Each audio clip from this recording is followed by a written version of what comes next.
Sejahtera bagi kita semuanya. Shalom. Kiranya kita semua dalam keadaan sehat sehingga kita boleh melakukan pembelajaran kita pagi hari ini. Baik, minggu lalu kita sudah belajar tentang gereja atau ya gereja sebagai umat Allah yang baru. Kita juga sudah belajar apa arti gereja baik dalam perjanjian lama maupun perjanjian baru. Dalam perjanjian lama itu dalam bahasa Ibrani dan perjanjian baru itu dalam bahasa Yunani. Bahasa Yunani yang disebut dengan Eklesia. Nah, untuk kali ini kita akan belajar bagian selanjutnya yang berjudul Umat Allah yang Baru. Umat Allah yang baru. Nah, apa hubungannya antara gereja dengan umat Israel? Nah, kita lihat dalam Yeremia pasal 31 ayat 31 sampai 33 dikatakan, sesungguhnya akan datang waktunya, demikianlah firman Tuhan, aku akan mengadakan perjanjian baru dengan kaum Israel dan kaum Yehuda. Bukan seperti perjanjian yang telah kukatakan dengan nenek moyang mereka pada waktu aku memegang tangan mereka untuk membawa mereka keluar dari tanah Mesir. Perjanjianku itu telah mereka ingkari, meskipun aku menjadi Tuhan yang berkuasa atas mereka, demikianlah firman Tuhan. Tetapi beginilah perjanjian yang kuadakan dengan kaum Israel sesudah waktu itu, demikianlah firman Tuhan. Aku akan menaruh Tauratku dalam batin mereka dan menuliskannya dalam hati mereka. Maka aku akan menjadi Allah mereka dan mereka akan menjadi umatku. Nah, kita tahu pada zaman perjanjian lama, eh, Taurat Tuhan dibuat atau ya dituliskan di dalam dua loh batu. Nah, tapi Allah katakan akan mengadakan perjanjian baru, maka yang dikatakan di sini eh, perjanjian yang baru itu bahwa Taurat Tuhan bukan lagi ditulis dalam loh batu, tapi loh hati, dalam hati kita. Nabi Yeremia menubuatkan bahwa Allah akan mengadakan suatu perjanjian yang baru dengan kaum Israel dan kaum Yehuda, yaitu umat Allah, termasuk kita yang sekarang di akhir zaman ini. Nah, jadi perjanjian ini tidak lagi dibuat dalam loh batu, melainkan dalam hati kita. Artinya, perjanjian Allah yang lama dibaharui dengan sebuah perjanjian yang baru. Mengapa? Karena Taurat yang seharusnya menjadi penuntun membawa orang kepada kebenaran, justru dipakai sebaliknya. Jadikan senjata untuk menghakimi orang lain. Nah, kita lihat di sini, apa alasan Tuhan membuat perjanjian yang baru itu? Nah, pertama, pada masa perjanjian lama, banyak kasus yang terjadi, kasus-kasus pelanggaran perjanjian oleh umat Tuhan. Ya, mereka seringkali lari dari perintah Tuhan. Mereka seringkali justru menyembah berhala, Allah orang-orang di sekitar mereka, Allah berhala yang bukan Tuhan. Menyembah patung. Patung adalah buatan tangan manusia, tapi itu yang mereka sembah. Nah, betapa bodohnya ya menyembah ciptaan, ya. Yang benar adalah kita menyembah Sang Pencipta. Nah, inilah dosa umat Israel pada zaman dahulu. Yang selanjutnya mereka sering menolak dan berpaling dari Allah, ya. Nah, selanjutnya juga hukum Taurat seringkali dijadikan senjata untuk menghakimi orang lain. Ya, termasuk pada zaman perjanjian baru, ya, Yesus pernah dihakimi secara hukum Taurat. Nah, ketika Tuhan Yesus melayani orang banyak, ya, banyak ahli Taurat yang mengecam Tuhan Yesus karena Yesus dianggap melanggar aturan-aturan Taurat dengan menyembuhkan orang pada hari Sabat. Nanti dibaca dalam Matius 3 ayat 1 sampai 6, Matius 12 ayat 1 sampai 8. Nah, jadi Taurat yang seharusnya menjadi penuntun kehidupan yang lebih baik malah sering menghadirkan masalah dalam kehidupan bersama karena digunakan secara keliru. Nah, Taurat sebenarnya baik kalau digunakan dengan tepat. Nah, jadi Tuhan Allah mengatakan bahwa Ia akan menaruh Tauratnya di dalam batin mereka, dalam batin kita, dan menuliskan hukum Tuhan atau firman itu dalam hati kita. Nah, dengan tujuan ketika Taurat Tuhan sudah ada di dalam hati kita, maka kita pun memperlakukan hukum itu atau perintah itu atau Taurat Tuhan itu dengan hati. Bukan lagi sekedar mengikuti aturan-aturan hukum yang membabi buta. Ya. Nah, jadi itulah sebabnya gereja dibentuk Allah sebagai umat Allah yang baru. Nah, inilah umat Allah yang hidup dengan hukum yang baru, yaitu hukum kasih. Nah, kalau dalam perjanjian lama ada 12 batu, ya, hukum pertama sampai kelima, keempat ya mengasihi Allah, hukum kelima sampai 10 sesama. Nah, itu diperbarui dalam perjanjian baru juga dengan 2 hukum. Ya, hukum kasih. Hukum kasih yang pertama, kasihilah Tuhan Allahmu dengan segenap hatimu, segenap pikiranmu, segenap jiwamu, segenap akal budimu. Dan hukum yang kedua, yang sama dengan itu adalah kasihilah sesama manusia seperti dirimu sendiri. Nah, jadi karena itu pula gereja seringkali disebut sebagai Israel yang baru. Dalam 1 Petrus ayat 9 sampai 10 dikatakan, tapi kamulah bangsa yang terpilih, imamat yang rajani, bangsa yang kudus, umat kepunyaan Allah sendiri, supaya kamu memberitakan perbuatan-perbuatan yang besar dari Dia yang telah memanggil kamu keluar dari kegelapan pada terangnya yang ajaib. Ayat 10 mengatakan, kamu yang dahulu bukan umat Allah, tapi yang sekarang telah menjadi umatnya, yang dahulu tidak dikasihani, tetapi yang sekarang telah beroleh belas kasihan. Inilah keadaan kita sekarang. Kita adalah orang-orang yang dikasihi Tuhan. Makanya kita diselamatkan. Yohanes 3:16. Karena begitu besar kasih Allah akan dunia ini, maka Ia telah mengaruniakan anak yang tunggal supaya kita ya, setiap orang yang percaya, kita yang percaya tidak binasa, melainkan beroleh hidup yang kekal. Ya, dalam Roma pasal 8 ayat 1 dikatakan, tidak ada lagi penghukuman bagi orang-orang yang sudah di dalam Yesus Kristus. Nah, jadi ini merupakan suatu kebanggaan bagi kita jadi orang Kristen. Kita pasti selamat. Atau memang kita sudah diselamatkan. Nah, untuk itulah kita bersyukur beribadah kepada Tuhan. Sebagai bukti kita sudah selamat. Ingat, kita beribadah bukan supaya selamat, tetapi karena sudah selamat. Ya. Nah, jadi bukan seperti yang lain-lain beramal, berbuat baik supaya selamat. Nah, itu salah. Kita berbuat baik, beramal, ya, beribadah karena kita sudah selamat. Jadi kita beribadah sebagai ucapan syukur kita kepada Tuhan. Nah, selanjutnya, gereja perdana terbentuk sebagai koreksi atas umat Israel yang menjadikan Taurat sebagai hukum yang membelenggu diri dan sebagai alat untuk menghakimi orang lain. Ya. Kita masuk dalam bagian selanjutnya,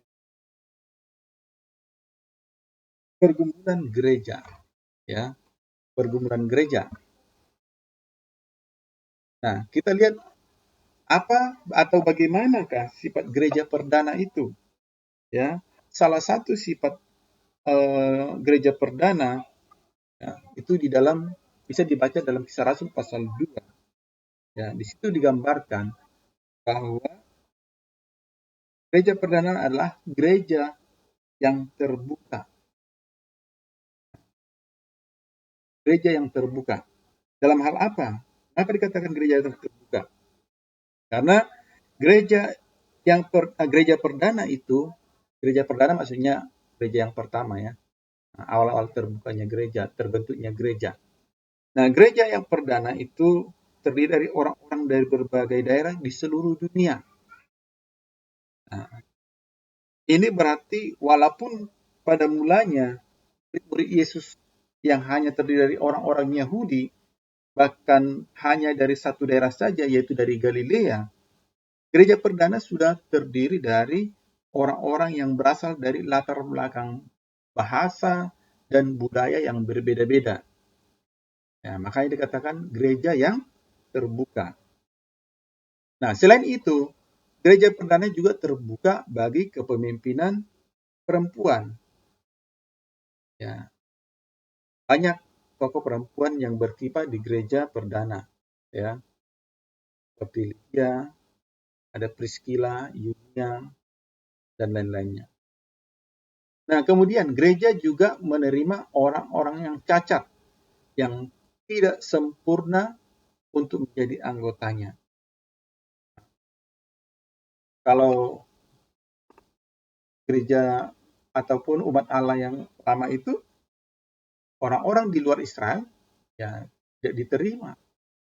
Nah, kita lihat dalam perjanjian yang baru sebagai gereja perdana, dalam Kisah Rasul pasal 8 ayat 27 sampai 40 itu kisah Filipus membaptis seorang sida-sida Ethiopia.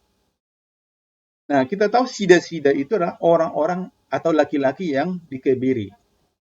Nah, dikebiri maksudnya orang yang sudah dimatikan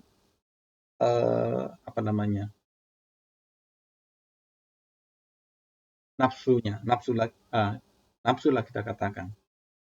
Nah, jadi orang-orang seperti ini dilarang masuk bait suci dan mempersembahkan korban. Tetapi ternyata ketika Filipus ya justru Filipus disuruh oleh Roh untuk mendekati sida-sida Ethiopia itu dan membaptisnya. Nah, ini yang dikatakan gereja yang terbuka. Selanjutnya, pergumulan gereja yang kedua, pemahaman tentang ajaran yang benar. Selain eksklusivisme kesukuan, mungkin ada gereja-gereja tertentu yang menganggap dirinya paling benar dan paling suci.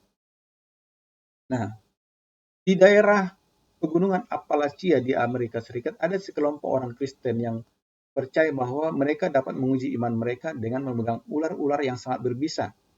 Kalau mereka digigit ular itu dan tidak mati, maka itu membuktikan bahwa mereka memiliki iman yang kuat dan benar. Hal ini didasarkan pada Markus 16 ayat 17 sampai 18. Nah, ini adalah pemahaman yang salah terhadap firman Tuhan. Ya, di situ dalam Markus itu dikatakan mereka sekalipun mereka memegang ular katanya atau dipagut ular, tapi tidak apa-apa. Nah, tetapi bukan seperti orang-orang ini, ya. Jadi maksudnya di situ kalau kita orang yang percaya sekalipun digigit ular, ya, tapi tidak apa-apa. Nah, tapi bukan berarti jadi patokan memiliki iman yang kuat dan benar. Ya, ini adalah pemahaman yang salah. Atau kita bacakan 16.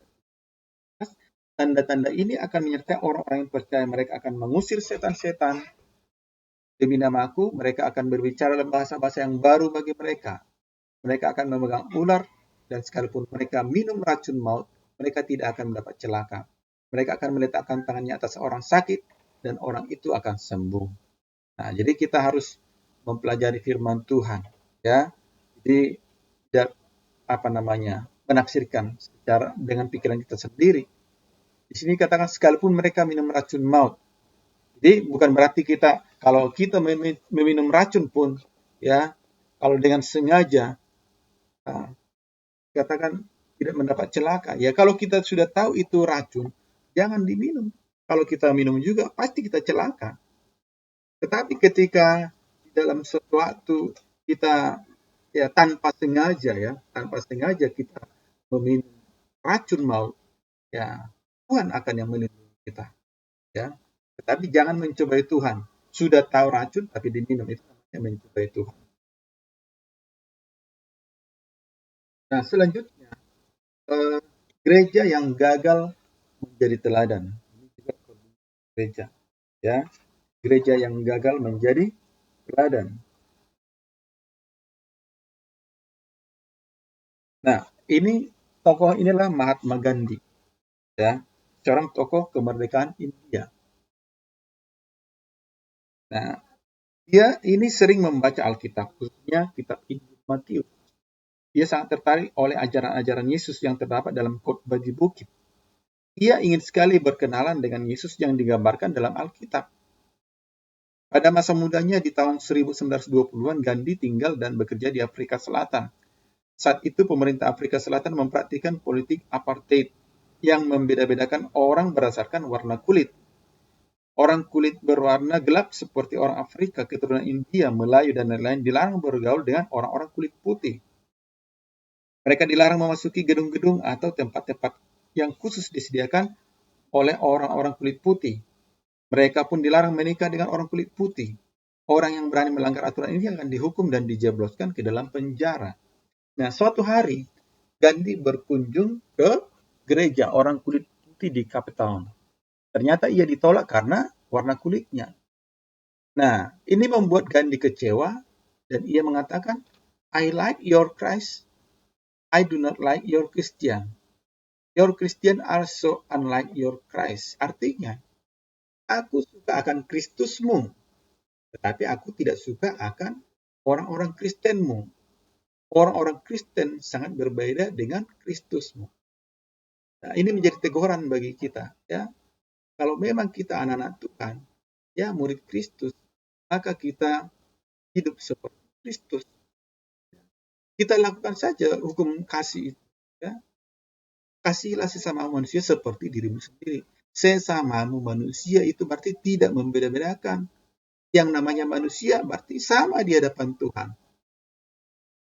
Nah, jadi tidak perlu membeda-bedakan berdasarkan latar belakang, warna kulit, status sosial. Kita sebagai orang Kristen harus bisa menjadi teladan bagi semua orang. Nah, jadi apa yang dikatakan oleh Gandhi sungguh menjadi kritik tajam bagi kita orang Kristen. Karena kita seringkali gagal mencerminkan siapa Yesus Kristus yang kita kenal dan sembah itu.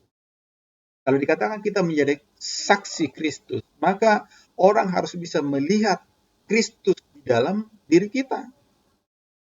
Lewat apa? Lewat perkataan kita selalu benar, perkataan kita yang membangun orang, bukan membuli, bukan mengejek, ya.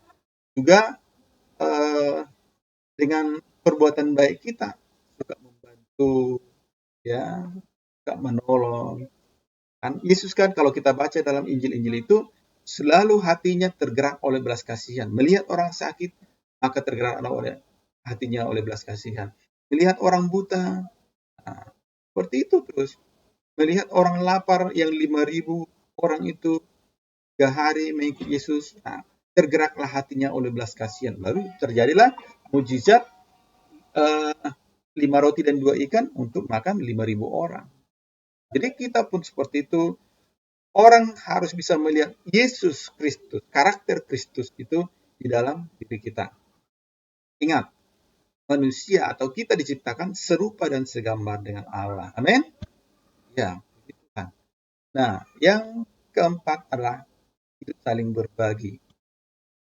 Nah, ini boleh kita lihat dalam Kisah Rasul pasal 2, ya, yang sangat menarik, yang diperlihatkan oleh gereja perdana, ya, di mana setiap orang menjual harta milik mereka dan kemudian hidup saling berbagi.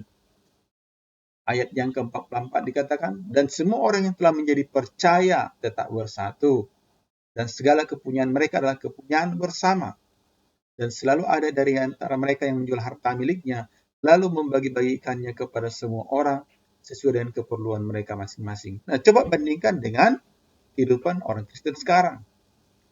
Atau coba kamu introspeksi diri. Apakah bisa seperti ini? Ataukah pernah kamu seperti ini hidup berbagi? Atau ketika kamu melihat orang berkekurangan, kamu pura-pura tidak lihat? Atau bahkan orang sudah meminta tolong kepada kamu, kamu malah tidak mau? Berarti kita sudah jauh dari cara hidup gereja perdana. Kita gereja akhir zaman, ya kualitas rohani kita justru makin menurun. Seharusnya kualitas rohani kita semakin meningkat, ya. Hidup berbagi. Ya, ini tidak sulit sebenarnya. Asal kita ingat saja tadi firman Tuhan. Kasih yang kedua, kasihilah sesama manusia. Berarti orang lain ini seperti bagian diri kita. Kalau mereka lapar, kita seperti juga merasa lapar. Maka apa yang ada pada kita, mari berbagi. Amin. Ya, puji Tuhan. Nah, sebagai penutup, ada sebuah ungkapan dalam bahasa Inggris yang life simple, so other can simple. Life simple, so other can life. Artinya, hiduplah sederhana agar orang lain dapat sekedar hidup. Kalau kita bermewah-mewah, ada banyak orang yang tidak bisa menikmati. Nah, jadi firman Tuhan mengajar kita inilah supaya kita mau hidup berbagi dan menunjukkan bahwa kita adalah umat Allah. Umat Allah berarti hidup seperti Allah. Jadi saksi Kristus, ya. Jadi teladan. Kita menjadi saksi Kristus. Ya. Orang bisa melihat karakter Kristus dalam diri kita. Sampai di sini pelajaran kita. Sampai jumpa. Shalom.